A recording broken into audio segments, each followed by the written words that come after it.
আমাদের আদর্শ ইসলাম এবং কোরআনে আমাদের মধ্যে কোনো বিরোধী হতে নাই।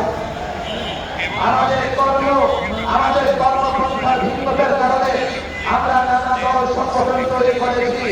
আমাদের টার্গেট খেলাফা, আমাদের উদ্দেশ্য কোরআনী বিধান বাস্তবায়ন করা, আমাদের উদ্দেশ্য হচ্ছে রাসূলুল্লাহর আদর্শ সমাজ রাষ্ট্রে বাস্তবায়ন করা। আল্লাহ তাবারক ওয়া তাআলা এই জাতীয় সিরাত ও খিলাফতকে কবুল করে নিন, এই আয়োজনকে কবুল করে নিন। মূলত আরো আগে আমার একবার কথা ছিল, কিন্তু আজকে বিকেল থেকে প্রধান উপদেষ্টার নেতৃত্বে উপদেষ্টাদের সঙ্গে নানা ইসলামী দলের বৈঠক চলবার কারণে আমি আসলে সময় মতো আসতে পারিনি।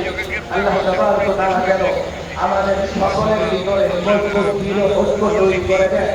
আমরা একসঙ্গে যেন বাংলাদেশের ইসলাম প্রতিষ্ঠা করতে পারি সেই তৌফিক দান করে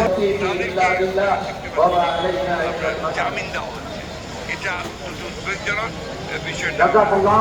সম্মানিত হাজিরিন, সম্মানিত তৌহিদি জনতা, মা এবং বোনেরা,